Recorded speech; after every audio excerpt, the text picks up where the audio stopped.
Today I'm going to show you a new cipher that I created, this Spiderweb Cipher.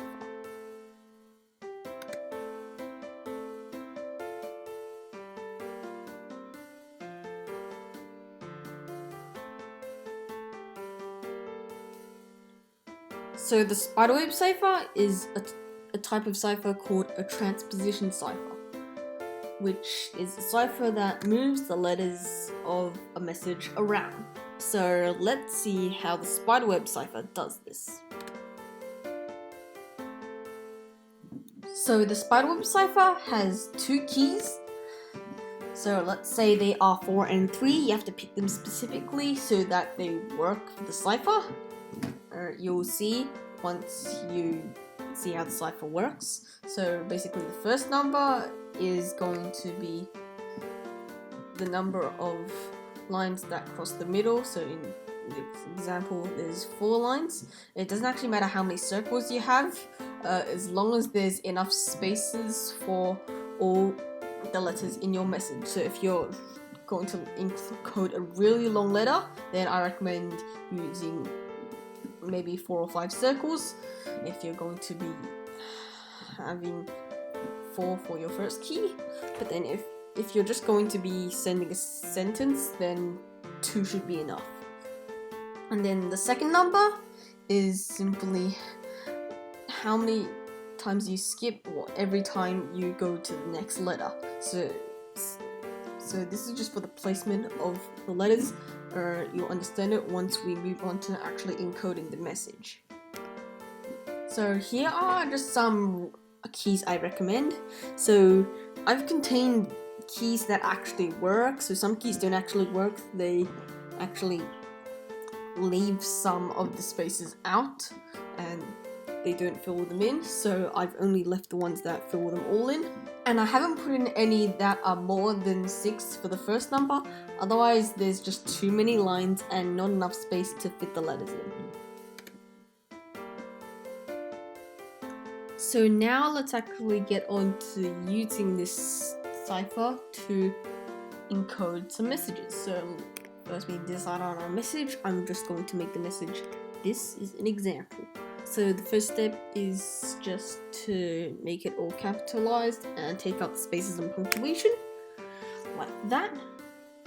Then we need to design on our keys. So I'm just going to be using the keys that I said before, which is 4 and 3 now. So then we need to drop our web, and then we need to start putting letters in. So this first one, just put it anywhere. I'm just going to put it up there. Then next one, jump 3, then jump 3, then jump 3, and so on, and then until you've filled it all up, first layer all up. Then once you've done the first layer, then you move on to the second layer. So here, you're meant to be moving here, but then there's already a letter there, so you go to the next layer. So then E and fill the rest just the same. And now we have to read them off, just starting from where we started clockwise, and then from outside to inside, like that. So then we get this string of letters here, ETMSEAXHPI. Here this is blank, so I'm going to put a dash there. You can put a space, an X, or an underscore, or any symbol you like. But in this video, I'm just going to be using a dash.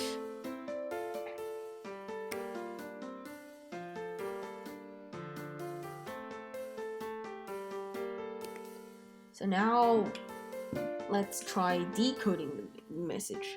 So we have the same message from before, and then again we're going to be using the same keys. So 4 and 3, so we need to draw up our web, and then we need to start putting the letters in. But first we have to figure out how many letters are in each wedge here. So first we need to count the letters, so that's going to be 16 letters if you count them. So then we need to divide it by the key, which is 4, so the first key, which gives 4, and then we have to halve that, which gives 2. That means there's 2 letters in each of the wedges. And then remember to fill it out from outside to inside, and then we get this, remembering to put a blank in replace of the dash.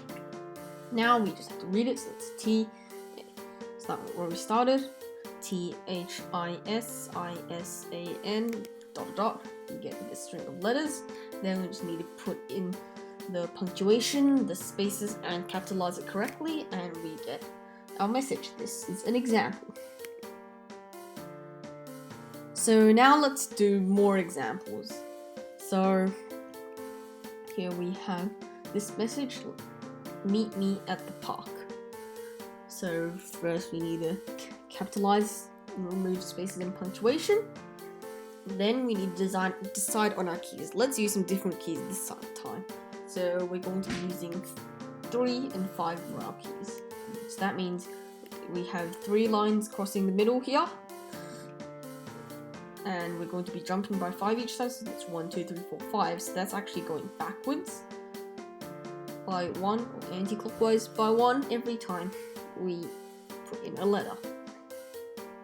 So now let's start putting in the letters, so M, E, E, T, and then N, E, so on. And we're going to skip up every time we fill up a ring.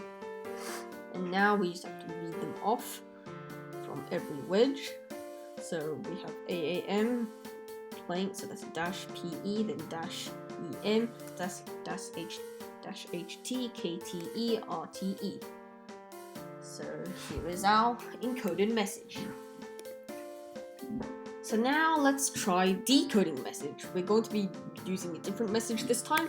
So let's say we've received this string of letters as our message, and we are told that the keys are 5 and 3.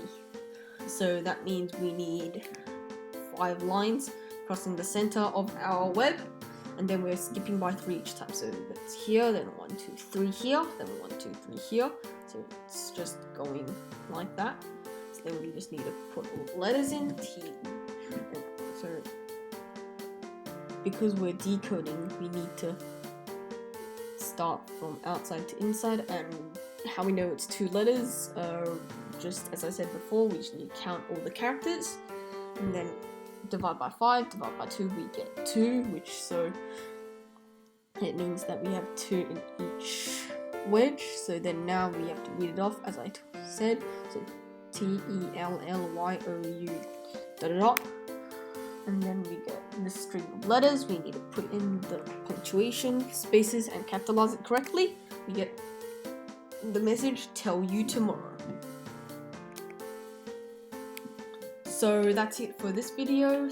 Thank you for listening. Hope you found this new cipher interesting, and feel free to use it yourself. And tell me how it went in the comments. If you have any questions about the cipher, also leave it in the comments. And I'm just going to be giving you a puzzle. So see if you can decode this message using the Spiderweb Cipher.